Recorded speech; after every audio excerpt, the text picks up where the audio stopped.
সংস্কারগুলো পার্লামেন্টে আইনে পরিণত হবে। খেয়াল করুন, এখন তো সংস্কার মানে যেহেতু পার্লামেন্ট নেই, এখন যে কোনো আইন অধ্যাদেশ হিসাবে জারি করা হয়। সেই অধ্যাদেশগুলো পরে পার্লামেন্টে যাতে একইভাবে আইনে পরিণত করা হয়, আমি মনে করি হবে। আপনি একটা জিনিস খেয়াল করবেন, বিএনপি আগে আমাদের টেন্ডেন্সি ছিল যে কোনো একটা কথা বলে ফেলি, এরপর ক্ষমতায় আসলে যা ইচ্ছা তা করি। আমাদের ওই যে 3 জোটের রূপরেখার ক্ষেত্রে এটা হয়েছে। এবার খেয়াল করবেন, বিএনপির সমালোচনা হচ্ছে সেই সংস্কার মানে না, ওটা মানে না, কিন্তু সে সরে আসছে না, সে মিথ্যামিথ্যি সরে আসছে না। ঠিক আছে, মেনে নিলাম, ঝামেলা কমে গেল, এরপর ক্ষমতায় গেলে আমি আর এগুলো মানব না, তা না। আমি যেটা দেখি, যতটুকু সংস্কারের ক্ষেত্রে বিএনপি সহ অন্যান্য দলগুলো একমত হবে, বিএনপি যদি ক্ষমতায় আসে, আমি মোটামুটি না শতভাগ নিশ্চিত তারা এগুলো আসলে পাস করবে। এটার জন্য ওয়াদার প্রয়োজন নেই, কারণ বিএনপি ওয়াদা করছে। আর যদি না করে, সেটা নিয়ে তো আসলে আমরা কথা বলবোই, কারণ একটা চার্টার হবে, ওর মধ্যে লেখা থাকবে, তার বক্তব্যে থাকবে, আমরা দেখবো যে বিএনপি তুমি এগুলো করবে বলেছিলে, এগুলো করো নাই কেন। সুতরাং প্রধান উপদেষ্টা যে কথাটা বলেছেন সেটাও ঠিক। আবারও বলছি, এটাই সঠিক পথ।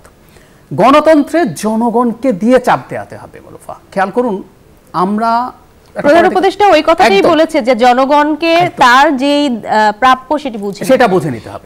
জুলাই আগস্ট আন্দোলনের যে প্রাপ্তি সেটি যেন বুঝে নেয়, এবং যে দল যে কমিটমেন্ট করছে, মানে মিথ্যা কথা বলা যাবে না, তুমি এটা মানবো না বলে রাখো, কিন্তু যেটা মানবা বলছো, এবং নির্বাচনী ইশতেহার একটা আসবে সামনে, আমরা এটা একটা যেন তেন ড্রিমি স্বপ্নের মতো কথা লিখে রাখি না। ভারতে কিন্তু প্রত্যেক নির্বাচনের আগে এই হিসাব নিকাশ মেলানো হয় যে তুমি এটা বলেছিলে, এটা বলো নাই। সো জনগণকে সচেতন হয়ে উঠতে হবে, সো দ্যাট ভবিষ্যতে আমাদের গণতান্ত্রিক ব্যবস্থায় কোনো দল আবার আগের মতো হয়ে যেতে না পারে। তাকে আমরা ক্রমাগত চাপের মধ্যে রাখবো, জনগণ রাখবে, রাজনৈতিক দল রাখবে। তো খেয়াল করুন, বিএনপি ধরলাম কয়েকটা মৌলিক সংস্কার নাম মেনেই ইলেকশন হলো, চলে গেল।